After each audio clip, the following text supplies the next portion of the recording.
জান্নাতওয়ালাদের তিনি রব, জান্নাতওয়ালাদের আমার নবী রহমান, জাহান্নামীওয়ালাদের তিনি রব, আমাদের নবী রহমান।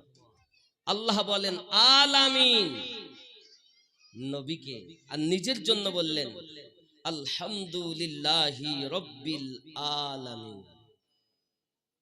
যাবতীয় প্রশংসা আল্লাহর জন্য, যিনি দোজাহানের পালন কর্তা। রাসূলে পাকের জন্য বলছেন ওয়ামা আরসালনাকা ইল্লা রাহমাতাল লিল আলামিন। পাঠাতাম না আমি জগতের জন্য রহমত স্বরূপ করে। জোরে বলুন।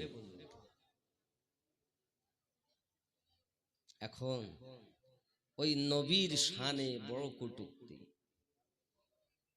আয় আল্লাহ, আমি আপনাকে ভালোবাসবো, আপনাকে খুশি করব, আপনার মোহাব্বত চাই, কি হবে? আল্লাহকে তো কেউ দেখিনি। দেখেছেন কেউ? কেউ দেখেনি। হাজি, গাজী, নামাজি, মাওলানা, মুফতি, মুহাদ্দিস, মুফাসসির, মুস্তাহিদ, শাহাদুস সারা, মুজাদ্দিদ, কেউ দেখে। তবে আল্লাহ আমরা করি, করি কি করি না? কথা বলেন না কেন? দেখিনি। এমন কি আমরা যে মযহাব মানি, এই মযহাবের ইমাম, ইমামে আজম, তিনি বলেন আমি আমার রবকে ৮০ বার দেখেছি। ইমাম মালিক ৪ মযহাবের এক মযহাবের ইমাম, মালিকি মযহাবের ইমাম, তিনি বলেন আমি আমার রবকে ১০০ বার দেখেছি।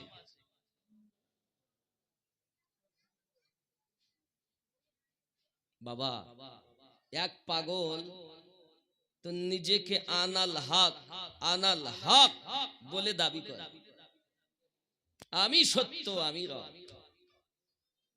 তিনিও বলছেন আমি আল্লাহকে দেখেছি। আর এদিকে আমরা যখন রিসার্চ করি আল্লাহর কোরআন, তো মুসা আলাইহিস সালাম বলছেন আল্লাহ আমি আপনাকে, আল্লাহ পাক বলছেন লান তারানি, সম্ভব না। নবী হয়ে দেখছেন না, নবীর উম্মত হয়ে দাবি করছেন, কি কেমন করে সম্ভব? বিষয়টা কি? কথা কি বুঝতে পারছেন আমার? বিষয়টা কি? এনারা যে দাবি করলেন এটাও সত্য, নির্ভেজাল তো নয়। তাহলে বিষয় কি?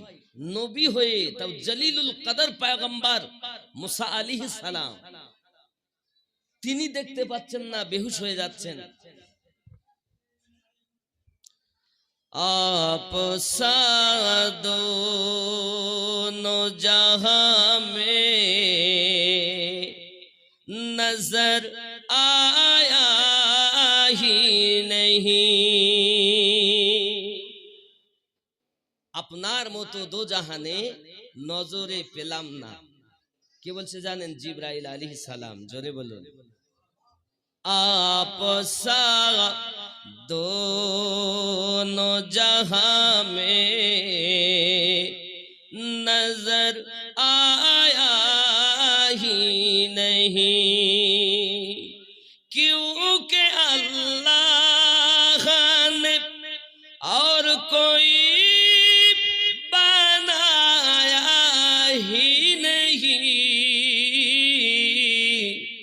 आप साथ दोनों जहां में नजर आया ही नहीं। জোরে বলো। কার মতো? নবীর মতো আমি আর দো জাহানে দেখতে পাইনি। কেন? আল্লাহ তো আর কাউকে নবীর মতো বানাননি। জোরে বলো। मक्के में जो गया रास्ते से लौट आया, बहुत कम आ गया भाई, অনেকটা কম হয়ে গেছে, মোটামুটি কম করেন। मक्के में जो गया रास्ते से लौट लौट आया, ये वो समझे कि उसे आका ने बुलाया ही नहीं। जोरे बोलो। অনেকে মক্কায় তো যায় কিন্তু নবীর রওজায় যেতে চায় না। কেন? বলে হজের আরকানের মধ্যে নবীর জিয়ারাতের কোনো বিষয় নাই। জোরে বলুন নাউজুবিল্লাহ। এই জন্য এখানে বলা হচ্ছে মক্কে মে জো গয়া, মক্কায় যে গেল রাস্তে সে লৌট আয়া, মানে রাস্তা থেকে ফিরে এলো। ये वो समझे कि उसे आका ने बुलाया ही नहीं, आप सा दोनों जहां में नजर आया ही नहीं। जोरे बोले। ख्याल करें, महबूब ओ मुहीबी में नहीं दो जगह में सानी, महबूब ओ मुहीब नहीं दो जगह में सानी, एक का जिस्म नहीं और एक का साया ही नहीं। जरे एक বুঝতে পারছেন সেটটা কি? আলেমেরা বুঝতে পারছেন। মেহবুব ও মুহিব, মেহবুব আমাদের নবী, মুহিব হলো রব। এনাদের না রবের মতো রব আছে, না নবীর মতো আর কোন নবী আছে। নেই দো জাহানে কোন সানি, মানে উপমা দ্বিতীয় কেউ। রবের মতো আর কোন রব আছে? আমাদের নবীর মতো কোন নবী আছে?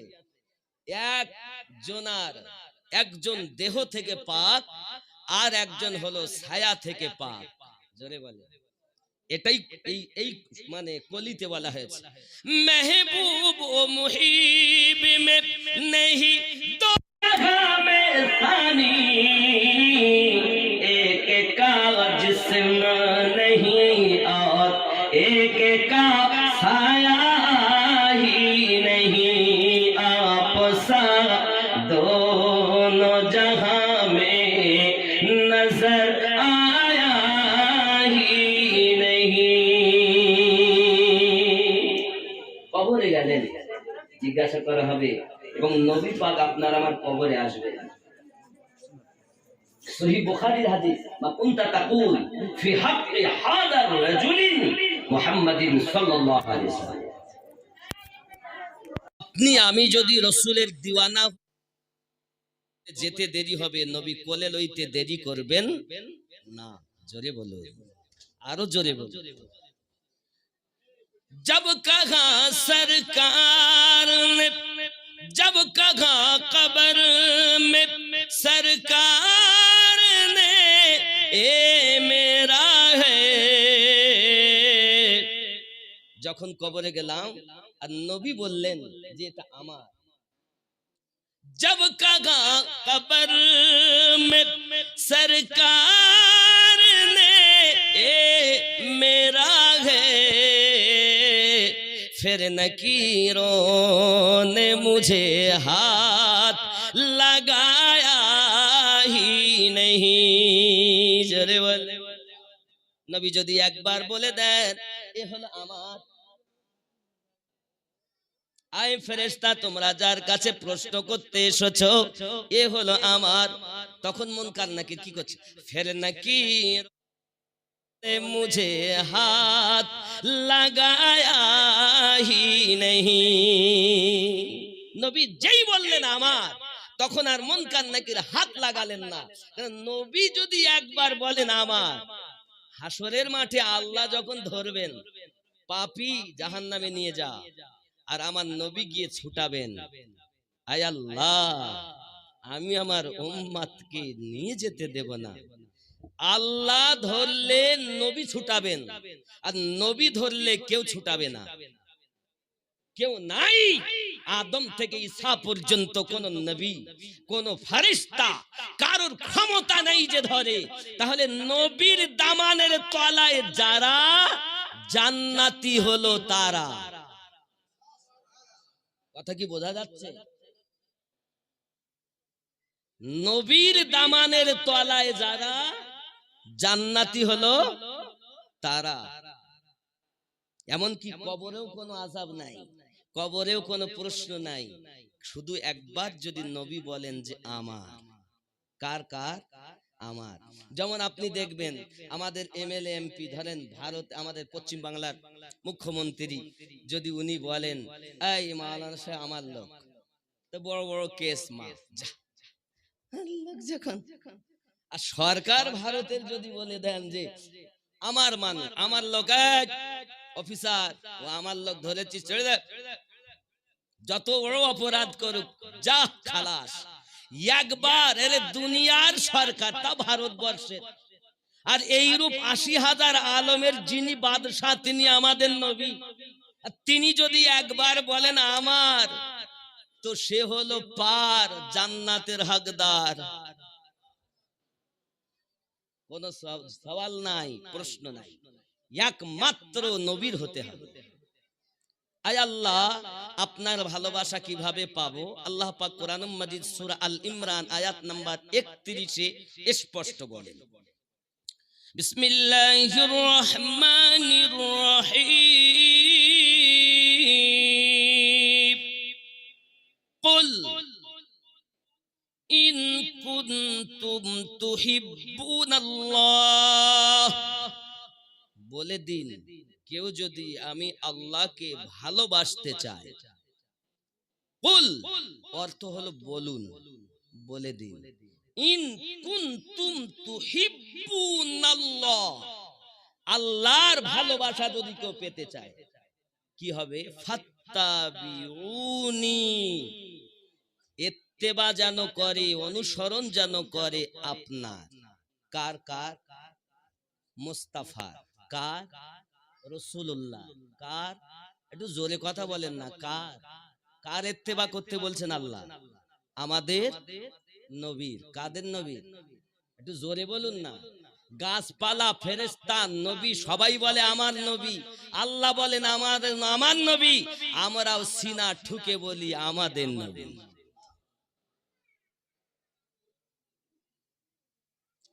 ইত্তেবা করো নবী। আয় আল্লাহ, নবীর ইত্তেবা করলে কি হবে? আল্লাহ পাক বলেন যদি তোমরা ইত্তেবা করো, ফাত্তাবিউনি ইহবিবুকুমুল্লাহ, আমি আল্লাহ তোমাকে ভালোবেসে নেব। আল্লাহ আর কি কিছু করবেন? বলছে হ্যাঁ, ওয়ায়াগফিরু লাকুম যুনুবাকুম, যত ভুল করেছো, পাপ করেছো, আমি আল্লাহ সব মাফ করে দেব। আল্লাহ আর কি দিবেন?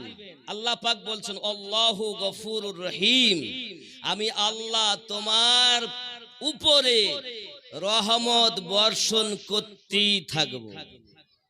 তাহলে নবীর ইত্তেবা করলে তিনটি প্রায়: এক, আল্লাহ পাকের ভালোবাসা পাওয়া যাবে; দুই, জীবনের গুনাহ ত্রুটি ভুল সব মাফ হবে; তিন, আল্লাহ পাকের দয়া প্রাপ্ত হব। জোরে বল। এখন ওই নবীকে বাদ দিয়ে আমরা রব পাবো কেমনে? সম্ভব নয়। কেউ যদি বলে আমরা আল্লাহর হতে হবে, যখন তুমি রাসূলুল্লাহর হবে তখন আল্লাহর হবে। আর আল্লাহর হতে গেলে আগে তোমাকে ওলি আল্লাহর হতে হবে। কার হতে হবে? ওলি আল্লাহ। আপনি বলছেন আমি আল্লাহর, আমি আল্লাহর, আল্লাহ বলছেন আমি ওকে চিনি না, ও এত বড় মিথ্যাবাদী। না নামাজ, না রোজা, না হজ, না যাকাত, না মুরাকাবা, না মুশাহিদা, কিছুই নাই। আয় আল্লাহ, তাহলে মুর্শিদ আমাকে ধরতে হবে? বলে হ্যাঁ। এক শ্রেণীর লোক বলো পীর ধরা নিষেধ বলে, শুধু বলে আমাকে ভালোবাসো। আর আমার আল্লাহ পাক স্পষ্ট জানালেন কোরআনুল মাজিদ সূরা আল কাহাফ আয়াত নাম্বার 17। জোরে বলুন সুবহানাল্লাহ। কত নাম্বার আয়াত? 17 নাম্বার আয়াত। কি বললেন? বিসমিল্লাহির রহমানির রহিম। মান ইয়াহদিল্লাহু ফাহুয়াল মুহতাদি। আমি আল্লাহ যাদের হেদায়েত দান করি তারা হেদায়েত প্রাপ্ত হয়। ওয়া মান ইউদলিল, আমি আল্লাহ যাদের পথভ্রষ্ট করি ফালান তাজিদা লাহু ওয়ালিয়াম মুরশিদা। পথ প্রদর্শক আউলিয়াকে মুর্শিদ হিসাবে পাবে না। তাহলে আল্লাহ যাদের হেদায়েত দেয় তারা আউলিয়াকে পথ প্রদর্শক হিসাবে মুর্শিদ রূপে পেয়ে গেল। আর যারা মুর্শিদ পেল না, আল্লাহর কোরআন মোতাবিক আল্লাহর নিকটে তারা হেদায়েত পেল না। জোরে বলুন সুবহানাল্লাহ। হেদায়েত পাবে যারা, মুর্শিদ পাবে তারা, এটা আল্লাহর ঘোষণা। আর আপনি মুরিদি হলেন না, আর আপনি বলছেন আমি হেদায়েত প্রাপ্ত, অসম্ভব। আপনার জন্য মুরিদ হওয়া শর্ত। যতই ইবাদত করেন বেকার। কাম, ক্রোধ, লোভ, মোহ, মাৎসর্যকে বিলীন করো। হানাফি শেখ হও। হানাফি শেখ হওয়ার পর ওই শেখের মাধ্যমে তুমি নবী পাবে, তখন তুমি হানাফির রাসূল হবে। আর যেই হানাফির রাসূল হবে তখন তুমি নবীর মহব্বতে, উলফতে, ইত্তেবাতে, খিদমতে আল্লাহর ভালোবাসা পাবে। তখন তুমি আল্লাহতে বিলীন হবে, তখন তোমার নাম হবে হানাফিল্লাহ। আর যেই তুমি হানাফিল্লাহ হবে তখন তোমার কাজ হবে বাকাবিল্লাহ। বাকাবিল্লাহ অবশিষ্ট। কবরে যাবেন, কাফনে দাগ লাগবে না। কবরে যাবেন, কাফনে দাগ লাগবে না। আমার আগে যে কোনো মানুষে বলছিলেন, আমার আগে বক্তা, ওয়ালা তামুতুন্না ইল্লা ওয়া আনতুম মুসলিমুন। খবরদার মৃত্যুবরণ করো না, মরার আগে মরো, তারপরে মরো। এই জায়গাতে যখন ইমাম আজম গিয়েছেন, ওই যে আশীর্বাদ দেখেছেন, এবার আমি ওইখান তুলবো, কিন্তু খেয়াল করবেন, আমার কথা মনে আছে তো? সব দিলের কান দিয়ে শুনবেন, একটা কথা যেন এদিক ওদিক না হয়। ইমামে আজম আবু হানিফা বলেন, আমি আমার রবকে আশীর্বাদ দেখেছি। যখন মানুষ ফানাফিল্লাতে চলে যায় তখন তার ভাব কিন্তু আলাদা হয়ে যায়। ইমামে আজমকে বলা হয়েছিল, হুজুর আপনার বয়স কত বলুন। ইমামে আজম বলেন, আমার বয়স মাত্র 2 বছর। কত বছর?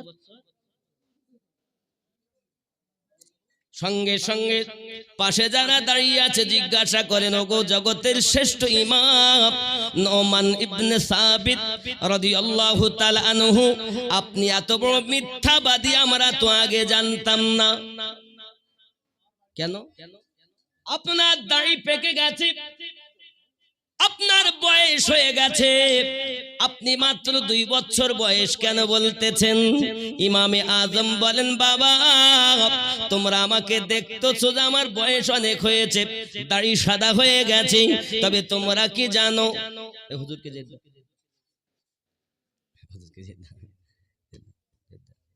মাশাআল্লাহ মাশাআল্লাহ, মানে যে কথা হবে খুব মনোযোগ দিয়ে শুনতে হবে।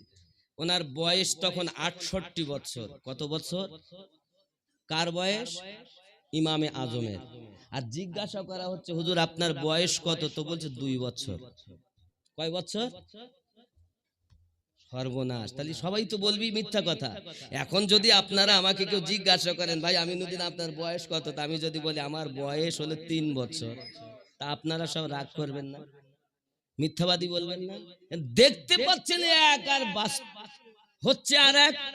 এ তো চোখকে আমরা মনে হয় ভুল দেখছি নাকি? ওগো জগতের ইমাম আবু হানিফা, ইমামে আজম আবু হানিফা, হুজুর আপনি বলুন 68 বছর বয়সে 2 বছর বয়স কেন বললেন? ইমামে আজম বলেন, বাবা এতটা আমি বছরগুলো, আমি আমার 66 বছরগুলোকে সব নষ্ট করে ফেলেছি। 2 বছর কেন বলেছি জানো? এই 2 বছর আমি ইমাম জাফর সাদিক রাদিয়াল্লাহু তাআলা আনহুর 2 বছর গোলামি করেছি। ইমাম জাফর সাদিকের পিতার নাম ইমাম বাকার রাদিয়াল্লাহু তাআলা আনহু। ইমাম বাকারের আব্বা জান হযরত ইমাম জয়নুল আবেদিন রাদিয়াল্লাহু তাআলা আনহু। আর ইমাম জয়নুল আবেদিনের আব্বার নাম ইমাম হুসাইন রাদিয়াল্লাহু তাআলা আনহু। আর হুসাইনের আব্বার নাম আলী রাদিয়াল্লাহু তাআলা আনহু। আর আলী পাকের যিনি শ্বশুর মুহাম্মাদুর রাসূলুল্লাহ। ভালো করে বুঝবেন কথাগুলো। যুবক আমার, জগতের শ্রেষ্ঠ ইমাম বলেন আমার 2 বছরটাই হলো সঠিক, বাকি বয়সগুলো আমার সব নষ্ট করে ফেলেছি, হেলায় দুলিয়ে ফেলেছি, হেলায় গুলিয়ে ফেলেছি। সঠিক জিনিস আমি তপস্যা করে পাইনি। 2 বছর পেয়েছি ইমাম জাফর সাদিকের গোলামি করে। জোরে বলুন। এত বড় জগতের ইমাম, তিনি যদি এক পীরের কাছে দীক্ষা নিয়ে নিজের জীবনকে 2 বছর বলে দাবি করে, আপনি আমি কোন ক্ষেতের পচা মূল? আমাদের কি বায়াত হতে হবে না? মুরিদি হয় না, শুধু বলছি ইবাদত করো, নামাজ পড়ো। নামাজ তো অবশ্যই পড়তে হবে। এই জন্য আমি গজলে বলি, আল্লাহর ওলি ছাড়া নবী পাবি না রে দিওয়ানা। আল্লাহর ওলি ছাড়া নবী পাবি না। আল্লাহর নবী ছাড়া খোদা পাবি না রে দিওয়ানা। আল্লাহর নবী ছাড়া খোদা পাবি না।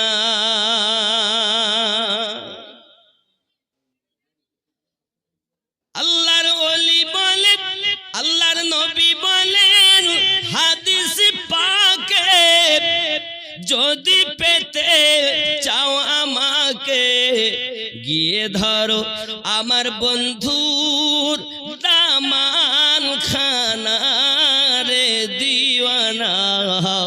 আল্লাহর ওলি ছাড়া নবী পাবি না। জোরে বলো। আল্লাহ বলেন কোরআন পাকে, যদি পেতে চাও আমাকে গিয়ে ধরো নবীর দামান খানা রে দিওয়ানা। আল্লাহর নবী ছাড়া খোদা পাবি না। আল্লাহর ওলি ছাড়া নবী পাবি না রে দিওয়ানা। আল্লাহর ওলি ছাড়া নবী পাবি না। জোরে বলুন। জিবরাইল বলেন আমার নবীর দারে দেখলাম কত পয়গম্বরে। জিবরাইল বলেন নবীর দারে দেখলাম কত পয়গম্বরে, আপনার মতো একজন পেলাম না রে দিওয়ানা। আল্লাহর নবী ছাড়া খোদা পাবি না। দুনিয়া চায় আল্লাহকে রাজি, আল্লাহ চায় নবীকে রাজি।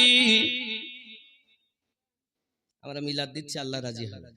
দোয়া করছে আল্লাহ খুশি হবে, দান করছে আল্লাহ খুশি হবে। সবাই চায় আল্লাহ খুশি হবে। দুনিয়া চায় আল্লাহকে রাজি, আল্লাহ চায় নবীকে রাজি, এ ভেদে তত্ত্ব বোঝা যাবে না রে দিওয়ানা।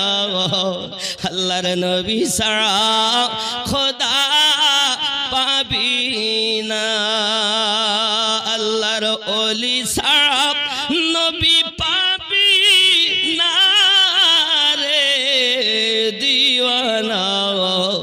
আল্লাহর ওলি ছাড়া নবী পাবি না। আল্লাহুম্মা সাল্লি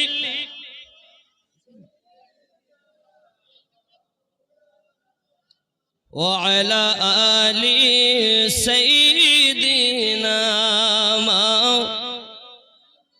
ইমামে আজম যখন ফানাফিল্লাতে পৌঁছালেন, ফানাফিল্লাতে পৌঁছানোর পর আল্লাহ দেখার দাবি করেছেন। আল্লাহকে কি উনি দেখেছেন? না বাবা না, নূরের একটু ঝলক দেখে, নূরের একটি ঝলক দেখে ইমামে আজম বলেন আমি আমার রব দেখে নিয়েছি। এই যুবকেরা মনসুর আল্লাহ তপস্যা করতেছেন, এই বুঝি পর্দা সরে যায়। মালিক আমি তোমায় দেখতে চাই, মালিক আমি তোমায় দেখতে চাই, রব আমি তোমায় দেখতে চাই। সারা জীবন তোমার ইবাদত করলাম, নাম শুনেছি, জীবনে দেখিনি। আল্লাহ একবার আমাকে দেখা দিয়ে দাও। মহান আল্লাহ পাক আল্লাহ তাআলা তার আশিকের কথা শুনতেছে, তার প্রেমিকের কথা শুনতেছে। রব্বে করিম পর্দা সরে যায়, পর্দা সরে যেতে যেতে হঠাৎ একটা নূরের ঝলক এসে গেল, আর ওই ঝলকের মাঝে একটা আওয়াজ ভেসে এলো, আনাল হক। এই ঝলকটা যখন ওনার কাছে এসেছে, হযরতে মনসুর আল্লাহ সঙ্গে সঙ্গে উনি সব ভুলে গেলেন। বাড়ি ঘর, সন্তানাদি, বিবি বাচ্চা, এলাকার মানুষ। বড় একজন মুহাদ্দিস ছিলেন তিনি। মনসুর আল্লাহের জামানায় ওনার মতো আলেম ছিলেন না। মনসুর আল্লাহ বড় আলেম হওয়ার পরও তিনি কেন এই কথা বললেন, এ বোঝার শক্তি কার? চলেন আমি আপনাদেরকে জিনিসটা বোঝানোর জন্য আরো একটুখানি পিছনে নিয়ে যাই। বাবা যুবকরি হেলাধুলা করো না বাবা, পৃথিবীতে যত পারো কান্না করো, আল্লাহ পাকের কাছে তুমি হাসতে পারবে, কবরে যাবে তুমি হাসতে পারবে। যুবকেরা খুব ভালো করে বুঝুন উনি কেন এ কথা বললেন। আমাদের বড় পীর আব্দুল কাদের গেলানী রাদিয়াল্লাহু তাআলা আনহু ছোট্টবেলায় রাস্তায় চলতেছেন বাবা, এমন সময় আসমানি একটা আওয়াজ আসতেছে, আয় আব্দুল কাদের, তুমি মেহবুব হবে না আশিক হবে, বড় হয়ে তুমি কি হবে একটু বলো। ওলির গোলামি কেন করব? আজ তো শুধু মৌলবীরা বলছে আমাকে ভালোবাসো, মৌলবীকে ভালোবাসো। এলে কত মৌলবী লিবেন, মিথ্যা কথা বলে। কত মৌলবী নেবেন, মসজিদে থাকতে থাকতে পরে মেয়ে নিয়ে চলে গেছে। কত মৌলবী নেবেন, শুক্রবারের দিন মসজিদে আসে, ডিউটি করে, শুক্রবার ছুটি, মানে নামাজ পড়িয়ে চলে যায়, শনিবার জোহর অথবা রবিবারে জোহর এসে ধরে। আর হঠাৎ ফোন করছে কমিটির লোক, হুজুর কোথায় আছেন? তো বলছি বাহানা ধরিয়ে দিলে একটা, কি আমার বাচ্চার শরীর খারাপ, আমি যেতে পারি। নবীর ওয়ারিস কখনো মিথ্যা কথা বলে নাকি? হ্যাঁ, আলেমকে দেখলে নবী দেখা সওয়াব, সে আলেম কই এখন বিরল। সবাই স্টেজ উঠে বলে আমার মতো আর কেউ নাই, ঠিক কি না বলে? হযরত আব্দুল কাদের গেলানী রাদিয়াল্লাহু তাআলা আনহু তিনি আপনার বাড়িতে পৌঁছালেন, আম্মা জানকে ডেকে বলছেন, জননী একটু দয়া করে বলুন মা, আমি বড় হয়ে মেহবুব হব না আশিক হব? মা উম্মুল খায়র ফাতেমা সালামুল্লাহি আলাইহা বড় নেককারিনী মহিলা ছিলেন। আল্লাহ পাকের কোরআন 18 পারা তার মুখস্থ ছিল। জোরে বলুন, জিন্দেগিতে তাহাজ্জুদ নামাজ কাজা হয়নি। আর আমার মায়েদের যদি জিজ্ঞাসা করা হয় মা দুআয়ে কুনুতটা বলো, বলে জানি না।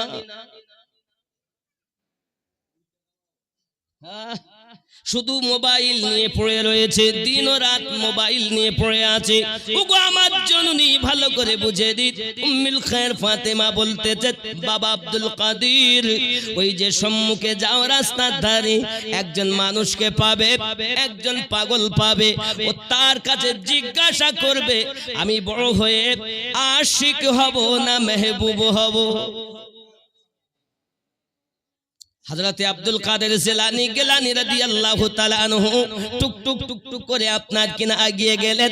দেখছেন নোংরা জায়গাতে একজন পাগল বসে রয়েছে। ওই পাগলের কাজ শুধু একটাই, আল্লাহু আল্লাহু আল্লাহু। গাউসে পাক বলছেন, এই মারদে কালান্দার, এই মারদে হক, বলুন আমি বড় হয়ে মেহবুব হব না আশিক হব? সে পাগল বলছে, কালকে আসবে তোমার প্রশ্নের উত্তর দেব।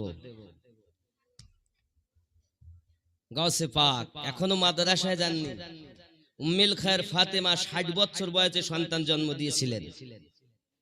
আর গাউসে পাক যখন মাদ্রাসায় গিয়েছিলেন ওনার বয়স ছিল 18 বছর। এটাই তারিখ বলছে। মাদ্রাসায় যখন গিয়েছিলেন বাগদাদের 18 বছর বয়স ছিল। আর গাউসে পাকের আম্মা উম্মুল খায়ের ফাতেমা সন্তান জন্ম দিয়েছিলেন তখন ওনার বয়স ছিল 60 বছর। যখন মায়ের বয়স 78, তখন গাউসে পাক মাদ্রাসায় গেলেন। এই মাদ্রাসায় যাওয়ার আগের ঘটনা আমি যেটা বলছি। এখন পরের দিন সকাল বেলাতে উঠে গাউসে পাক গেলেন ওই জায়গাতে, গিয়ে দেখছেন মারদে কালান্দার নাই। আশপাশের লোকজন দেখে বলছে, হ্যাঁ গো, এখানে যে ছিলেন সে পাগলটা কই? সে তো মারা গেছে, ইন্তেকাল করেছে। ইন্তেকাল করেছে? ইন্তেকাল তো কোথায় দাফন করেছে? কোথায় দাফন করেছেন? সঙ্গে সঙ্গে বলছে, দাফন? তাকে দাফন করব? তাকে দাফন করিনি। ওই দেখো ময়দানে নোংরা জায়গাতে তাকে ফেলে এসেছি, দেখে এসো ওখানে। ওর মতো পাগলের আবার কাফন দাফন? হায় হায়। আব্বাজি আমার সোনা মানিকেরা, গাউসে আজম আব্দুল কাদের জিলানী গিলানী রাহমাতুল্লাহ আলাইহি তিনি আপনার করলেন কি, টুক টুক টুক টুক করে আগিয়ে গেলেন ময়দানের দিকে। যাইয়া দেখতেছেন সত্যি ময়দানে আপনার কিনা তার দেহকে কাকে আপনার শগুনে আপনার এমনি করে দেখা যায় চিল ঠুকে ঠুকে নুচে নুচে আপনার খাচ্ছে, এমনকি কুত্তাতে যাইয়া তাকে খাচ্ছে। এমন সময়তে আব্দুল কাদের জিলানী গিলানী হুজুর যখন নিকটে গেছেন তখন কাক চলে গেল, চিল চলে গেল, কুত্তা সরে গেল। এমন সময়তে গাউসে আজম বলছেন, আয় মারদে কালান্দার, আমার প্রশ্নের উত্তর দেবে বলে তুমি চলে গেলে, এ কেমন কথা? নুচি হুই লাশ, সেখান থেকে আওয়াজ আসছে, আব্দুল কাদের তোমার প্রশ্ন কি বলো? বলছে বলতে হবে, আমি আব্দুল কাদের বড় হয়ে মেহবুব হব না আশিক হব? মারদে কালান্দার আওয়াজ দিচ্ছে, লাশ থেকে আওয়াজ আসছে, আব্দুল কাদের তুমি যদি বড় হয়ে মেহবুব হয়ে যাও, লোক তোমাকে বড় ভালোবাসবে, লোক তোমাকে বড় সম্মান করবে, লোক তোমাকে বড় আদর করবে। যেমন বর বিবাহ করতে গেলে তার সমস্ত রকমের কথাগুলো শোনা হয়, তার সমস্ত অজুহাত পূর্ণ করা হয়। তোমার আপ্যায়ন করবে মানুষে, যত্ন করবে মানুষে, সম্মান দিবে তোমাকে, লোকের কাছে প্রিয় হয়ে যাবে। এটাকে বলে মেহবুব। লোকের সম্মান তুমি পাবে, লোকের আদর তুমি পাবে, যাহা চাইবে তাই তারা এনে দেবে, তুমি মেহবুব হতে পারো।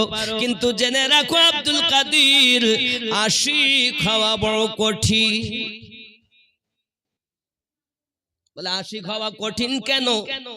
আমার দিকে তাকাইয়া দেখো, আমি আমার রবের সঙ্গে কথা বলি, আমি হলাম আমার রবের আশিক, কিন্তু আমাকে চিল কাক, দেখো আমাকে কুত্তাতে পর্যন্ত নুচে খায়, আমার একটা কাফনও জুটলো না।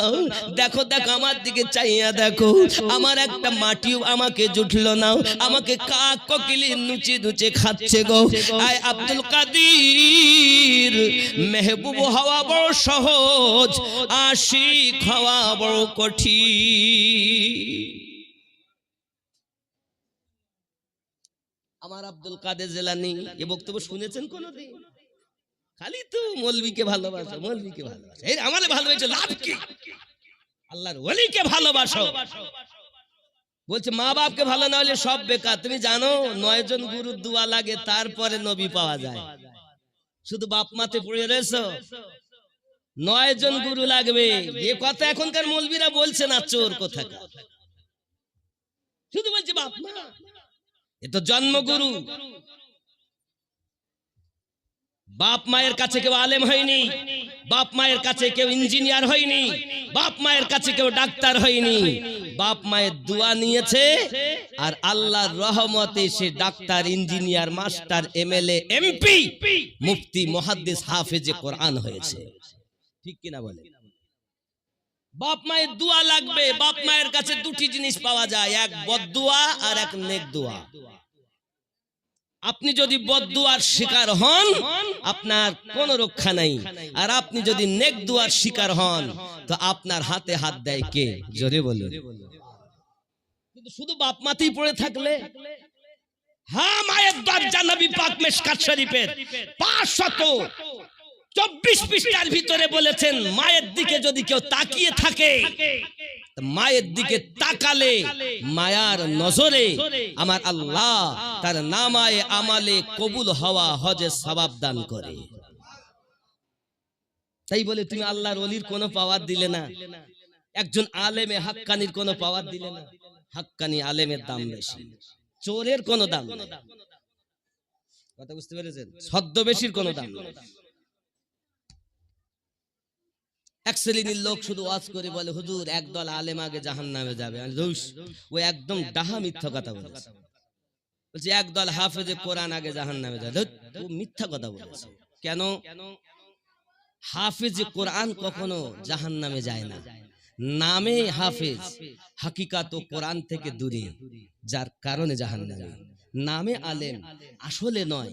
যেই আলেমের খাতা থেকে ওর নাম কাটা যাবে, তখনও জাহান্নামী হবে। আলেম কখনো জাহান্নামে যায় না। আলেম নবীর ওয়ারিস, ও জান্নাতে যাবে। জোরে বলে।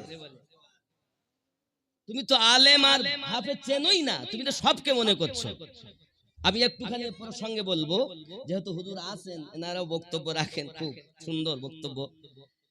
আল উলামাউ ওয়ারাসাতুল আম্বিয়া, আপনারা শুনেছেন না? আল উলামাউ ওয়ারাসাতুল আম্বিয়া, ওলামা হলো নবীর ওয়ারিস। তাই তো? তাই তো জানেন আপনারা? কথা বলেন, তাই তো জানেন যে আলেম সম্প্রদায় নবীর ওয়ারিস। ওয়ারিস মানে উত্তরসূরি। ওয়ারিস কাদেরকে বলে? যেমন আমার হযরত ভাইয়ের সন্তান হলো 3টি বেটা, তাহলে উনি যদি দুনিয়া থেকে চলে যান, তাহলে ওনার বিষয় সম্পত্তির মালিক কারা হবে? ওয়ারিস ওনার ছেলেরা পাবে, নাকি বলেন? তাহলে রসুলে পাকের ওয়ারিস হলো উলামায়ে কেরাম। নবীর দেওয়া মাল ওর কাছে নাই, তো ওয়ারিস হলো কেমন করে? ও তো চোর। রাসূলুল্লাহ যখন বলেছেন আল উলামা ওয়ারাসাতুল আম্বিয়া, তখন ছিল 1450 বছর আগে। আর আমরা কাদেরকে আলেম বলতেছি? মাদ্রাসায় গিয়ে পড়াশোনা করেছে, আবদনামা, মিজান, নহমির, হেদায়েতুন নূর, কাফিয়া, মিশকাত, এমনি করে আপনার কিনা সারাজামি, এরপরে আপনার কিনা দেখা গেল তিরমিজি, নাসাই, ইবনে মাজাহ, মুসলিম শরীফ, বুখারী শরীফ পাশ, আলেম হয়ে গেছে। আপনি যেটাকে আলেম বলছেন, এটা একটা সিলেবাসের নাম, কিন্তু নবী পাক বলেছেন আল উলামা ওয়ারাসাতুল আম্বিয়া, আম্বিয়া হলো, আলেম হলো, আমি নবীর ওয়ারিস। আর নবী যখন এ কথা বলেছেন তখন তো বুখারী তৈরি হয়নি, ইমাম বুখারীর তো জন্মই হয়নি। আপনি বুখারী পাশওয়ালাকে আলেম বলছেন, কিন্তু নবী কি ওই আলেমের কথা বলেছেন? একবার কি ভেবেছেন আপনারা? এটা একটি সিলেবাসের নাম, ঠিক কি না? এটা ডিগ্রি, এটা একটা পজিশন, এটা একটা পদ, এটা একটা সম্মান। যে বুখারী শরীফ পড়েছে এ একজন আলেমী হয়ে গেছে, এইবার এর কাজ হলো কাজ করা। আলেম বুখারী পড়লো, ডিগ্রি তো পেয়ে গেল, কিন্তু তার ভিতরে যদি মিথ্যা থাকে, তার ভিতরে যদি অহংকার থাকে, তার ভিতরে যদি গীবাত থাকে, তার ভিতরে যদি রসুলে পাকে সেই ইশক না থাকে, তাহলে তার সে কি আলেম হবে? হ্যাঁ, শুধু ডিগ্রি অর্জন করেই রয়েছে, রসুলে পাকের সেই আসল জিনিস নাই, ওই ব্যক্তি জাহান্নামী। কিন্তু যে ব্যক্তি ডিগ্রি অর্জন করেনি, কিন্তু আপনি এমন কত নেবেন বুখারী পড়েননি তবু তার আলেম, তাহলে এই বুখারী পাশ যদি আলেম হয় তাহলে তখন কি আলেম ছিলেন না?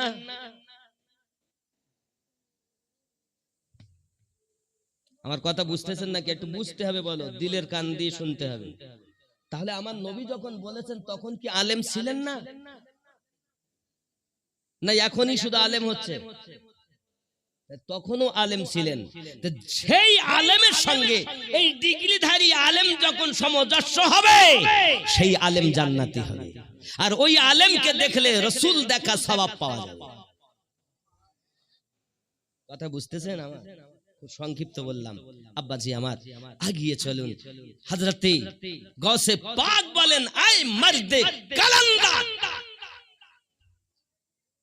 মেহবুব হওয়া তো সহজ, কিন্তু আশিক হওয়া যদি কষ্টই হয়, তো আমি আব্দুল কাদের আশিক হয়ে দেখাবো। জোরে বলে। পাগলের কথা বলছেন, পাগল দেখে ঠাট্টা করবেন না। আপনি তাহা জানেনই না, এই একটি জেলা রক্ষাকারী আল্লাহ ওলি দিয়েছেন, একটি গ্রাম রক্ষাকারী আল্লাহ ওলি দিয়েছেন, একটি দেশ রক্ষাকারী আল্লাহ ওলি দিয়েছেন। তামাম বিশ্বকে হেফাজত করার জন্য আল্লাহ তার ওলি বান্দাদেরকে দিয়ে রেখেছেন, যাদের সাদকাতে আমরা বেঁচে আছি। নইলে কবে ধ্বংস হয়ে যেতাম। আপনি তো আল্লাহওয়ালা বুঝতেই পারছেন না, কারণ আপনি চোর, তো সবকে চোর মনে করেছেন। এখন যদি জিজ্ঞাসা করা হয়, ভাই দুনিয়া ভালো মানুষ আর আছে? দুনিয়া শেষ, আমরা বলি না? এই বলি কিনা বলি? এখানেই যদি আমি জিজ্ঞাসা করি, বাবা দুনিয়া কেমন দেখো, তো দুনিয়ায় আর ভালো মানুষ, তার মানে কি? একটি হাদিস পড়ি, রাসূল পাক সাল্লাল্লাহু আলাইহি সাল্লাম সাহাবী রাসূলদের মাঝে বসে আছে। এমন সময় প্রিয় রাসূল আসরের পর উনি জিজ্ঞাসা করছেন, দুনিয়াটা কেমন দেখলেন? একজন সাহাবী উঠে দাঁড়িয়েছেন, হুজুর দুনিয়া আধা ভালো আর আধা খালো। আমরা যখন বলি আর ভালো মানুষ পাইনি, ঠিক একই প্রশ্ন আবার কিছুক্ষণ পর রাসূল আমার আরেকজনকে জিজ্ঞাসা করছেন, আরেকজন সাহাবীকে, দুনিয়াটা কেমন দেখলেন? তো বলছেন, হুজুর পুরাটাই খারাপ, ভালো আর পাইনি। বসুন, বসে আছেন। এনারা চিন্তা করছেন, একই প্রশ্ন আমাকে করলেন আবার ওনাকে করলেন, ব্যাপারটা কি? কিছুক্ষণ পর আবার আমার নবী জিজ্ঞাসা করছেন, দুনিয়াটা কেমন দেখছেন? আবার সাহাবী রাসূল উঠে বলেন, হুজুর দুনিয়াটা পুরাই ভালো লাগে, এত সুন্দর দুনিয়া, কিন্তু এই দুনিয়া আমাদের জন্য পরীক্ষার স্থান হুজুর, খুব ভালো। রাসূল পাক বলেন, বসো। সব বসে আছে। এনাদের ভিতরে কিন্তু কল্পনা জল্পনা হওয়া স্বাভাবিক। জি, একই প্রশ্ন আমাকে ওনাকে এনাকে, ব্যাপার কি? এর রহস্য আমাদের জানা দরকার। নবী পাকের কাছে আরজি জানালেন, হুজুর মেহেরবানি করে একবার বলবেন কি, আপনি প্রশ্ন করলেন কেন, এর রহস্যটা কোথায়? প্রিয় রাসূল আমার বলেন, জেনে রাখো, যে মানুষটি বলেছে দুনিয়াটা পুরাটাই খারাপ, সে এখনো পর্যন্ত ঈমানে মুকাম্মাল হতে পারেনি। ওর মন খারাপ,